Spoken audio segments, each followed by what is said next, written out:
in a world quick to judge a book by its cover. Some love stories aren't just written, they are forged in silence, built away from the mocking whispers and doubting eyes. This is a tale of two people who built a fortress of their own making, where the greatest transformation wasn't just of the body, but of the spirit. It's a reminder that the most profound victories are often won in the quietest moments, and that true love doesn't just see beauty. It has the patience to help it shine for everyone else to see.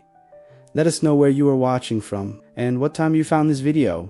The sound of laughing was more than just a sound. It was a real sensation, a pressure wave that struck Matthias the instant he put the simple platinum band over Laura's finger. It did not take place at the altar since they were unable to carry one. Afterwards, when he showed the photograph to his oldest pals at the bar where they often hang out, it took place. "You really went through with it, mate." There was a snort from Liam. His best mate that wasn't who played rugby, and his pint was floating in the air behind him.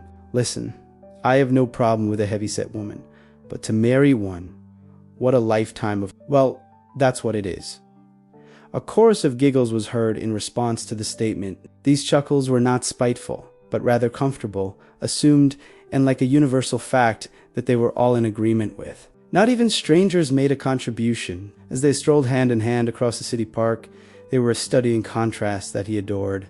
His own lanky and ungainly body, opposite to her soft and generous curves, a walking revolt against expectation. The world, however, saw a mismatch. He heard the hushed chatter, the fleeting, pitying looks directed at him, and the judging eyes directed at her. In order to communicate with her in a non-verbal manner, he learned to squeeze her hand 3 times. In this case, the cause was the most insignificant bias in the world.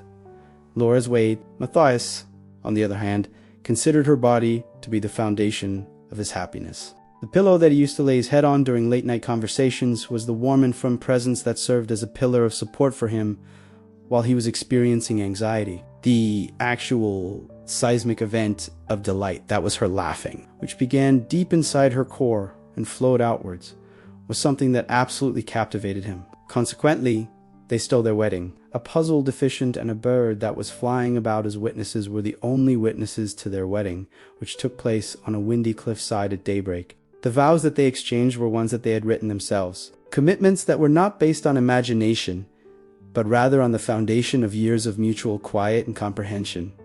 It was flawless in every way. On the other hand, love, regardless of how intense it may be, cannot by itself protect the body from its own subtle betrayals. In the confines of their little flat, Laura engaged in a personal conflict. There was more to it than simply the glances. Climbing the steps seemed like an adventure to the top of the mountain, because of the severe exhaustion that I was experiencing. The fact that her beloved outfits had become museums of her former self was the source of her aggravation. The experience of being a spectator in her own life was the source of her profound and excruciating unhappiness. The point of no return was at an extremely low level. It was under their hefty dresser that she accidentally dropped the tube of her favorite lipstick. A flood of tears was released as a result of the sheer exertion of attempting to move the furniture, as well as the act of giving up, feeling dejected and out of breath on the floor. It was not the lipstick that she was sobbing about. The things that seemed to be just out of her grasp were the ones that she was weeping for. In the evening, she communicated to Matthias, "I am not going to go on a diet. A trip is on the horizon for me. I am going to locate my source of energy." He did little more than hold her face and say, "In that case, I'll pack my bags as well. Together, we will go." Rather than being a kind of retribution, her change was more of an excavation. Her goal was not to transform into a different person. Rather, she wanted to discover the vivacious woman that had been buried behind layers of inactivity and bad health. Over the course of 5 years, it was a symphony of minor actions that were performed consistently.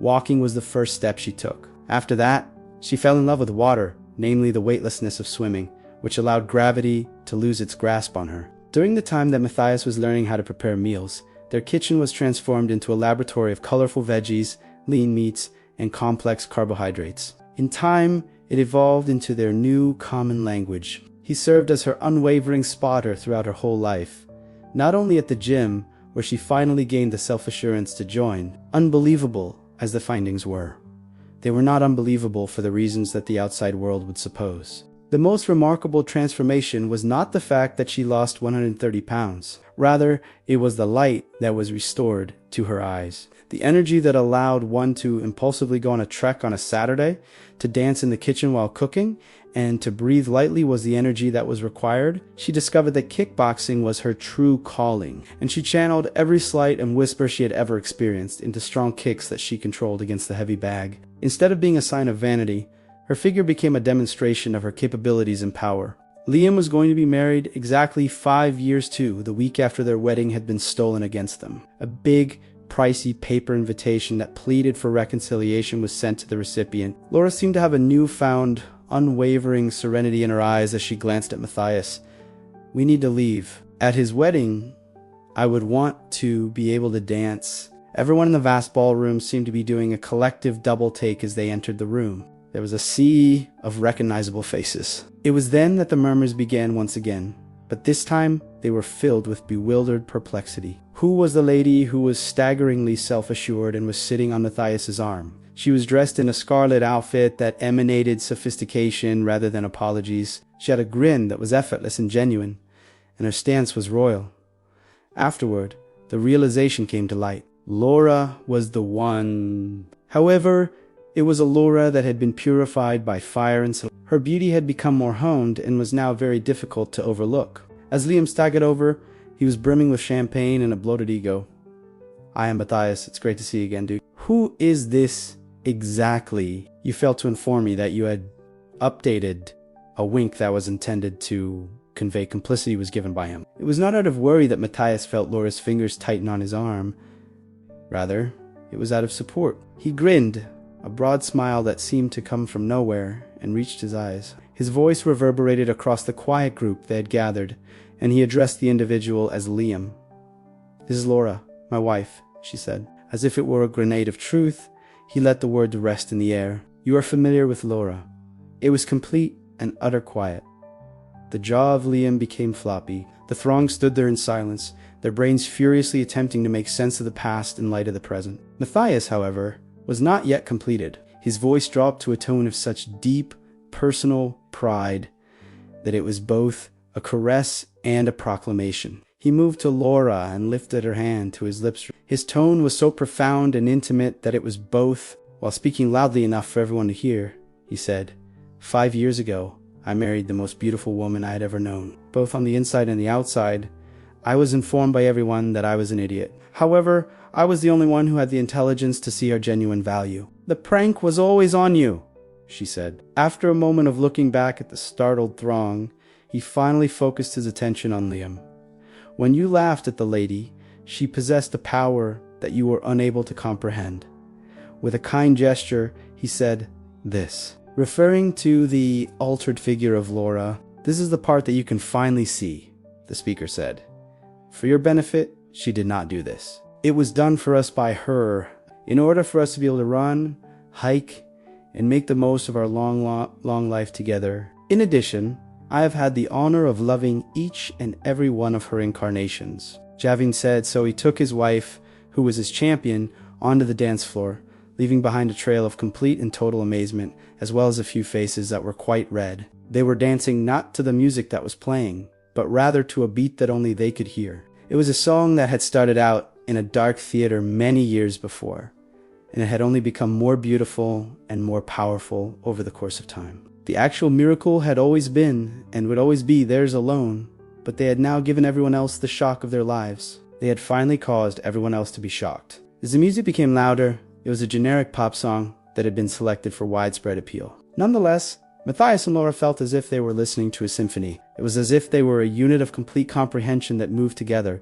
He did not hold her as if she was something delicate that he had won, but rather as if she were the most stable and dependable reality in his life. No longer was her hand in his hidden coat against the world. Rather, it was a proud confession of their relationship. On the other side of the dance floor, the wedding party was in a state of disarray. Liam's new wife, Chloe, whose smile had been painstakingly rehearsed, was muttering something in his ear, which caused his already pale face to become a sickening gray color. Chloe's smile had been perfectly prepared. Some of the other guests watched openly, while others pretended not to. Their discussions were strained, and their gaze flickered back to the pair that was in the middle of the room. The other attendees were a mosaic of discomfort. After an hour had passed, Matthias was surrounded by an elderly lady, a distant relative whom he hardly knew, while he was in the process of bringing Laura a glass of champagne to raise as a toast to her rather than to the bride and groom. The emotion and sherry in her gaze caused her eyelids to glaze over. "Oh, Matthias," she murmured, as she clung to his arm by his side.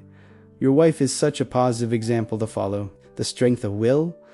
At this point, you must be so proud of her." The remark was intended to be a compliment, but it was loaded with the same old poison, which was the insinuation that his pride was a fresh development that was depending on her change. While smiling cordially, Matthias removed his arm off his shoulder. "It is my pleasure, Agnes.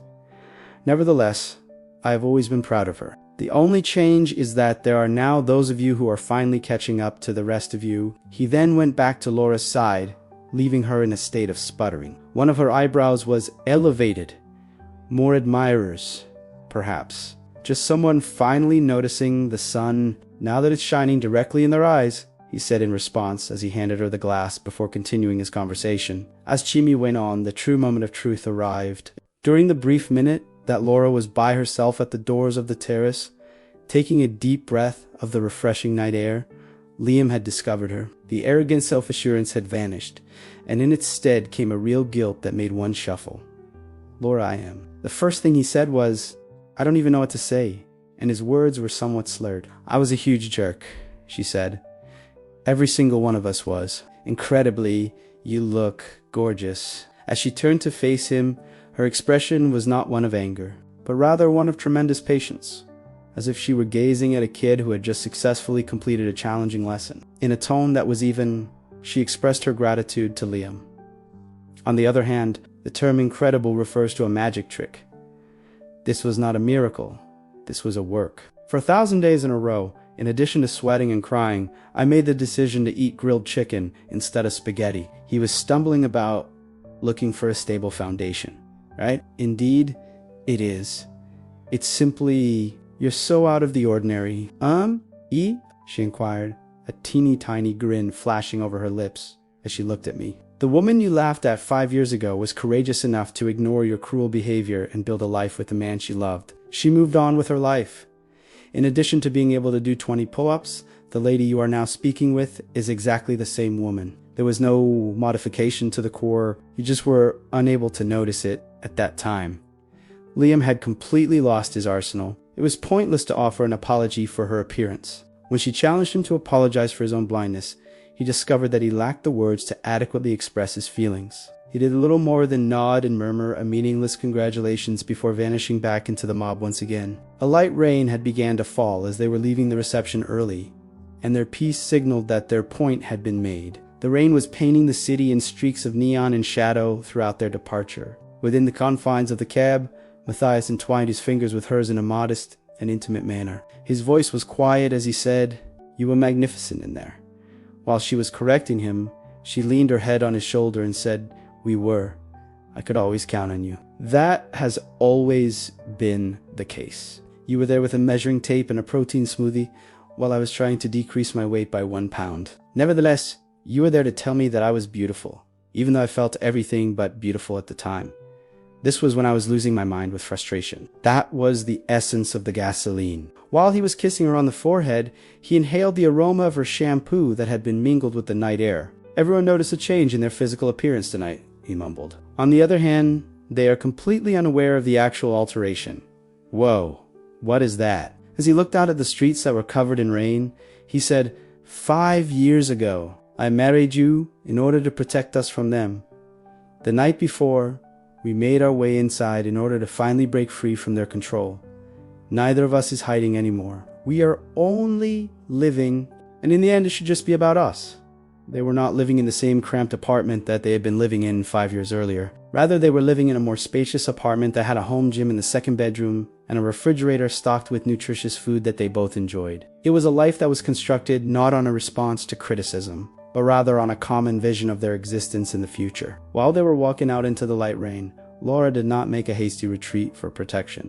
She let the chilly drops to kiss her cheek as she leaned her head back, displaying the kind of lady who was entirely at ease in her own flesh. The shock that they left behind at that wedding would ultimately become a lesson in humility for those who were intelligent enough to understand it. It would first become a rumor, then it would become a legend, and finally, it would become a legend. On the other hand, Matthias and Laura were just starting their actual narrative. It was a lifetime of mornings, exercises, and peaceful nights, all based on a love that had never required a metamorphosis to be significant, but had been powerful enough to inspire one nonetheless. Despite the fact that the world had now seen her power, he had always been her most significant witness.